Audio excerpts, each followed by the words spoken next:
कुछ कहानी कुछ स्टडीज के स्टडी सेशन में आप सबका स्वागत है। हमारा टॉपिक है साइकोलॉजिकल डिसऑर्डर। किसी भी इंसान को अगर साइकोलॉजिकल डिसऑर्डर है तो हमें कैसे मोटे तौर पर पता चलता है कि उस इंसान को मानसिक बीमारी या मानसिक विकृति है। तो हम उसके बिहेवियर को जब ऑब्जर्व करते हैं तो उसमें असाधारण बदलाव दिखाई देता है, उसका बिहेवियर एबनॉर्मल दिखाई देता है, उसके बिहेवियर पैटर्न में चेंज दिखाई देता है। तो हम कह सकते हैं कि उस इंसान के बिहेवियर में एबनॉर्मलिटी है और वो एबनॉर्मल बिहेवियर मानसिक विकृति या साइकोलॉजिकल डिसऑर्डर के क्षेत्र में या उसके दायरे में, उसके फील्ड में आता है। तो साइकोलॉजिकल डिसऑर्डर क्या है, उसकी परिकल्पना, उसकी डेफिनेशन या उसकी व्याख्या क्या है?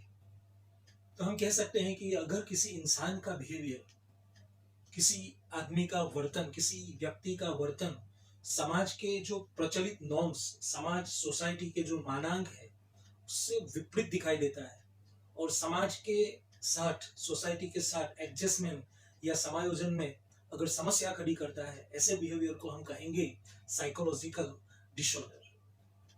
आगे हम देखेंगे साइकोलॉजिकल डिसऑर्डर के सिम्टम्स क्या है।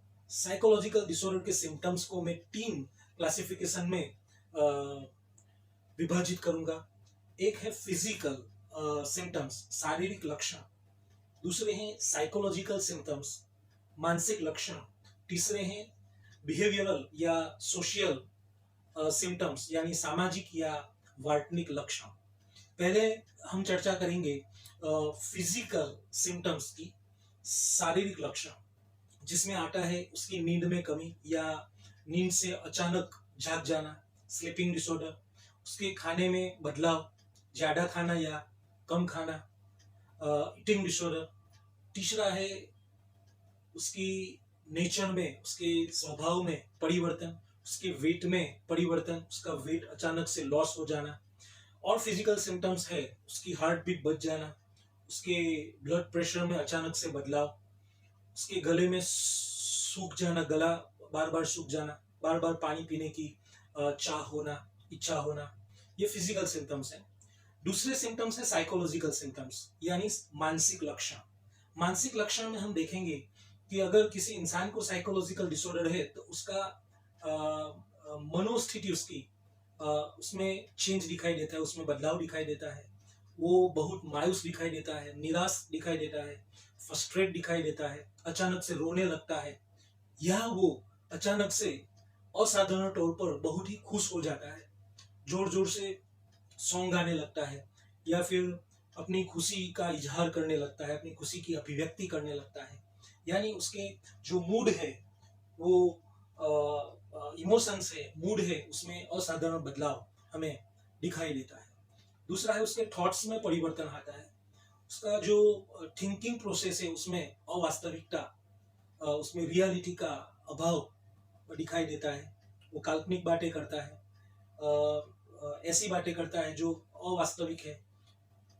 तीसरा, उसके बिहेवियर में हमें चेंज दिखाई देता है, उसका अचानक से गुस्सा हो जाना, या फिर अचानक से रोने लगना, या फिर अचानक से खुश हो जाना, जबकि ऐसी कोई परिस्थिति नहीं है कि खुश होया जा सके या रोया जा सके या फिर गुस्सा किया जा सके। परिस्थिति के विपरीत अचानक अचानक से उसके बिहेवियर या मूड में बदलाव दिखाई देता है। वो फ्रस्ट्रेट दिखाई देता है, उसमें डिप्रेशन या फ्रस्ट्रेशन दिखाई देता है। Feeling of guilty main symptoms है इस कैटेगरी में। दूसरा सिम्टम्स है कि वो थॉट्स सुसाइड के करता है, आत्महत्या के उसके विचार आने लगता है, निरर्थकता महसूस करता है, उसमें नेगेटिविटी उसके बिहेवियर में, उसकी बातचीत में ज्यादा दिखाई देती है। तीसरा जो लक्षण है वो है सोशल या बिहेवियरल सिम्टम्स या सामाजिक या वार्तनिक लक्षण, जिसमें हम कहेंगे कि उसका समाज से अलगाव होने लगता है, वो एकांत में चला जाता है, किसी से बातें तक नहीं करता, अपने मित्रों से, अपने परिचितों से, अपने स्नेहियों से, अपने रिलेटिव्स से किनारा करने लगता है। बातचीत करना, थोड़ी बातचीत करना भी उसे बहुत भारी लगता है। अकेला रहना पसंद करता है। ये जो बदलाव आते हैं वो सोशल या बिहेवियरल चेंजिंग इंडिकेट करते हैं। तो आगे हम देखेंगे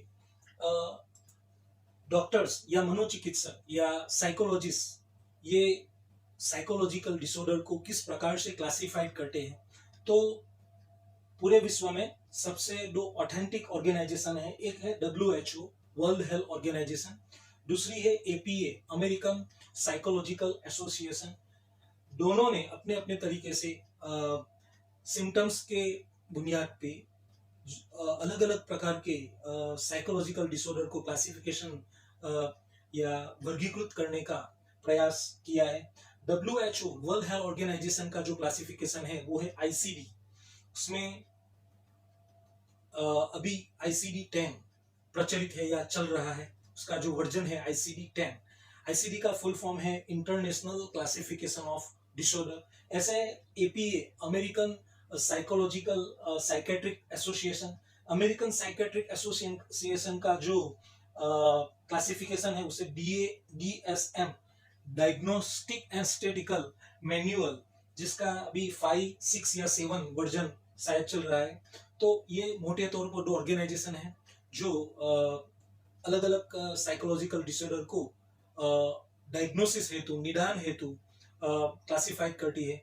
हम किसी भी बीमारी को कौन से क्लासिफिकेशन में वो आएगी वो हम निदान से ही जान पाएंगे, डायग्नोसिस के बाद ही जान पाएंगे। उसके बाद आएगा प्रोग्नोसिस, उसके बाद आएगा ट्रीटमेंट, जिसकी हम आगे अगले एपिसोड में चर्चा करेंगे। अब देखेंगे कि मेजर क्लासिफिकेशन कौन से हैं।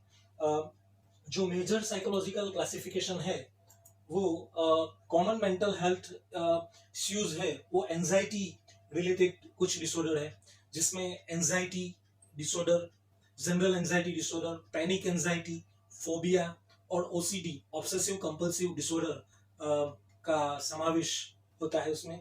दूसरा आता है मूड डिसऑर्डर। इसमें दोनों साइड के मूड, खुशी और डिप्रेशन, दोनों साइड के मूड आते हैं। दूसरे भी बहुत सारे डिसऑर्डर है, पर्सनालिटी डिसऑर्डर है।